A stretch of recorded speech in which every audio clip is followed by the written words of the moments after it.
En principal, un représentant de la deuxième opposition, Monsieur le député de Lévis.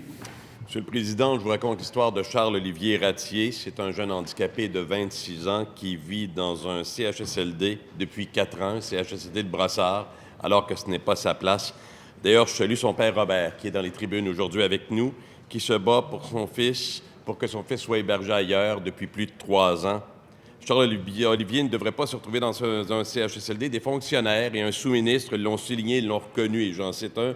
Nous convenons parfaitement que le milieu d'hébergement actuel de votre fils n'est pas adapté à sa réalité. J'ai interpellé le ministre de la Santé il y a 2 mois et demi. Je le sais sensible au dossier, mais depuis ce temps-là, rien n'a changé. Charles-Olivier vit encore dans son CHSLD. Ça fait des années qu'on promet de sortir Charles-Olivier du CHSLD, mais ça ne change pas. Son père se bat en son nom. Aujourd'hui, c'est l'ultime démarche.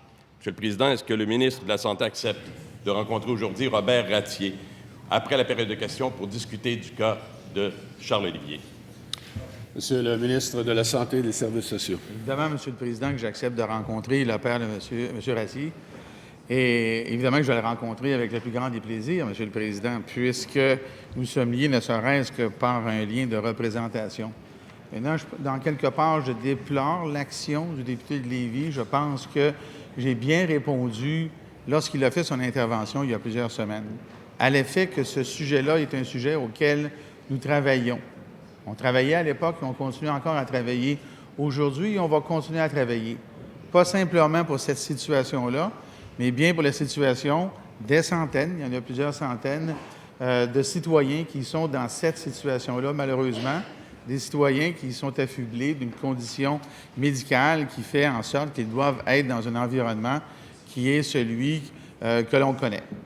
Et on comprend que cet environnement-là idéal ne devrait pas être celui des CHSLD. Ceci dit, pour en arriver à une solution qui soit définitive, bien, évidemment qu'il faut faire un certain nombre de réflexions, prévoir certains rassemblements et oui, prévoir certaines nouvelles infrastructures. Et ça ne se fait pas du jour au lendemain. La politique faite par le collègue de Lévis en est une de spectacle. Ça, Monsieur le ministre, là, c'est pas nécessaire, ça. Ces propos-là ne sont pas nécessaires. Monsieur le député de Lévis.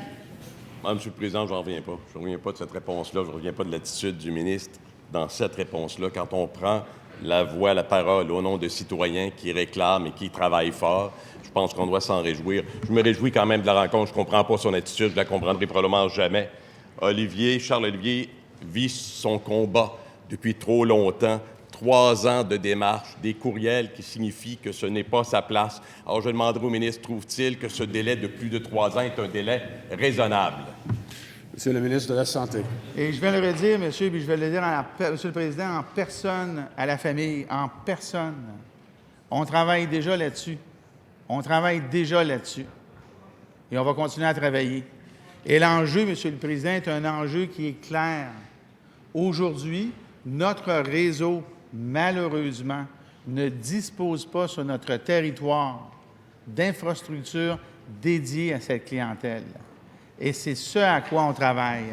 Et quand on parle d'infrastructures, Monsieur le Président, encore faut-il pouvoir les avoir. Encore faut-il avoir les masses critiques permettant de les construire. Ce que le député de Lévis nous demande, et je comprends très bien que ce que le père de notre citoyen nous... Très bien. Monsieur le député de Lévis, deuxième complémentaire. Monsieur le Président, 3 500 adultes de 18 à 65 ans vivent en CHSLD. Certains sont obligés de vivre en CHSLD en raison de leurs conditions médicales, mais d'autres pas. Et ils s'y retrouvent quand même. M. Ratier fait un combat au nom de tous les Charles-Olivier que l'on ne connaît pas. Le ministre a annoncé une nouvelle place en CHSLD. Peut-il nous dire combien il y aura de places spécifiques en ressources intermédiaires pour tous ces Charles-Olivier que l'on ne connaît pas et qui attendent? Monsieur le ministre de la Santé. Président, je vais pouvoir tout de suite à l'avance rassurer M. Ratier. Nous sommes actuellement en Montérégie en appel d'offres pour ce type d'infrastructure, pour ce type de place. Nous étions en train de travailler, Monsieur le Président, à ça, et nous le sommes encore. Et ce n'est pas un seul cas dont on va s'occuper, mais de tous les cas qui sont dans cette situation-là. Et le député de Lévis se lève régulièrement en chambre pour avoir une solution instantanée qui est impossible. Bien, moi, je vais en profiter à l'instant pour rassurer la population du Québec. Bien oui, 3 ans, vous pouvez bien faire des 3, mais il n'en reste pas moins que nous sommes en mouvement et il y aura une solution qui sera déployée. Très bien.